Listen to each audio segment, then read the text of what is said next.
जो ये विज्ञापन आज दिया है सीधे सीधे दिल्ली सरकार की नीति पर सवाल उठाया और आपने पलटवार भी किया है।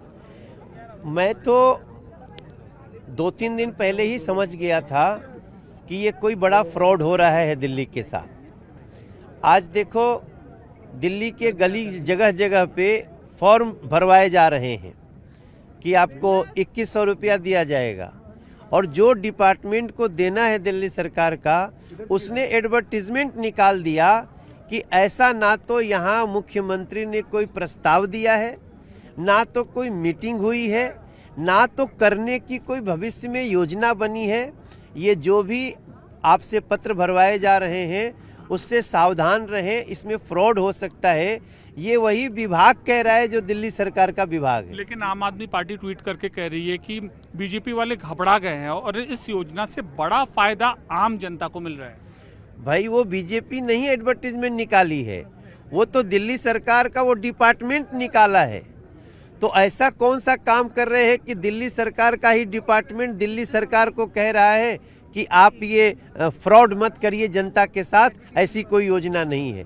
बीजेपी कहाँ से आ गई इसमें? बीजेपी तो अब हम बात कर रहे हैं, हम जनता को जगा रहे हैं कि भैया जिस विभाग से पैसा देने की बात कर रहे हैं वो विभाग तो आज भी है, वो दिया क्यों नहीं? पिछले 10 साल से साथ दिया क्यों नहीं?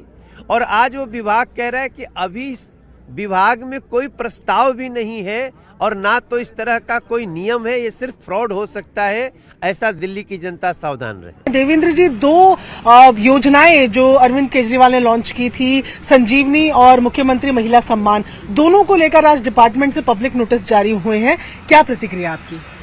देखिए, केजरीवाल जी लगातार दिल्ली की जनता को ही नहीं बल्कि देश की जनता को गुमराह करने का काम कर रहे हैं।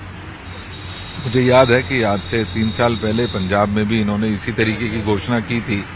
पंजाब की जनता, पंजाब की महिलाएं आज इंतजार कर रही हैं कि उनको 1000 रुपये उनके खाते में कब आएगा।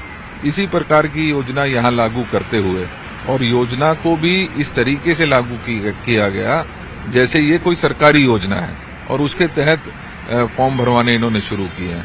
कहीं ना कहीं ये दिल्ली की जनता के साथ धोखा है। हम ये मानते हैं कि केजरीवाल सरकार की ना तो मंशा है महिलाओं को इस तरीके से फैसिलिटेट करने की, क्योंकि आपने देखा होगा कि पिछले 11 साल से ये यहाँ पर सरकार में है। बुजुर्गों को इस दौरान इन्होंने पेंशन नहीं दी, गरीबों को राशन कार्ड नहीं दिए।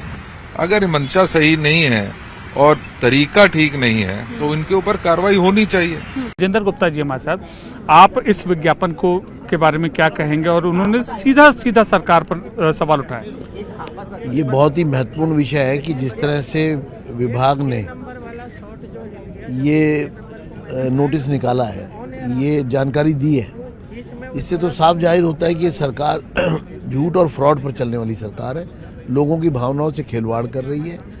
और जब इस प्रकार की कोई स्कीम ही सरकार की नहीं है, कोई अप्रूव्ड ही नहीं है, कोई इस प्रकार की स्कीम पर कोई सरकार का दस्तावेज ही नहीं है, तो मुख्यमंत्री खुद जाकर के अगर इस तरह की चीज़ें कर रही है तो इससे शर्म की बात और क्या हो सकती है। मैं दिल्ली के लोगों से कहना चाहता हूँ कि जो लोग जनता की भावनाओं से खिलवाड़ करते हैं, उनकी आवश्यकताओं से खिलवाड़ करते हैं, उनकी ज़रूरतों से खिलवाड़ करते हैं, सिर्फ उसका मकसद ये है कि अपनी राजनीतिक रोटियां सेकनी है। आम आदमी पार्टी की ओर से कहा गया है कि बीजेपी वाले सिर्फ वोट बैंक साधने की नियत से यह जो एडवर्टाइजमेंट निकाला है वो निकाला है। बीजेपी का एडवर्टीजमेंट नहीं है, ये दिल्ली की सरकार का आधिकारिक एडवर्टीजमेंट है। दिल्ली की सरकार का मतलब होता है दिल्ली की सरकार के अधिकारी, क्योंकि उनको ये समझ में आया कि कल तो अरविंद केजरीवाल मुख्यमंत्री रहने वाले नहीं है, आम आदमी पार्टी की भी सरकार आने वाली नहीं है और वो अरविंद केजरीवाल के प्रेशर में नहीं है, क्योंकि अरविंद केजरीवाल ने 1000 रुपये का झूठ और छलावा दिया दिल्ली की माताओं बहनों को, जैसे पंजाब में दिया था 2.5 साल पहले, और वो आज तक नहीं दिया है। 2.5 साल पहले पंजाब के चुनाव से पहले अरविंद केजरीवाल ने 1000 रुपये माताओं बहनों को देने की बात कही थी पंजाब की। आज तक वो पैसा जमा नहीं हुआ उनके अकाउंट में, और यही धोखा, यही झूठ उन्होंने दिल्ली की माताओं बहनों के साथ किया। 1000 रुपये का घोषणा करके 2 घंटे के बाद 2100 रुपये के बोर्ड पूरे दिल्ली में लगते हैं, क्योंकि बोलने में तो कुछ जाता नहीं। अभी उसको 21,000 भी कर सकते हैं ये, क्योंकि आधिकारिक तौर पर दिल्ली की सरकार ने, अरविंद केजरीवाल ने, आतिशी जी जो मुख्यमंत्री हैं, उन्होंने कैबिनेट में ये पास नहीं किया, दिल्ली विधानसभा का सत्र नहीं बुलाया, इसके लिए बजट प्रस्तुत नहीं किया है। तो बिना इन बातों के 1000 रुपए कैसे दे पाएंगे ये?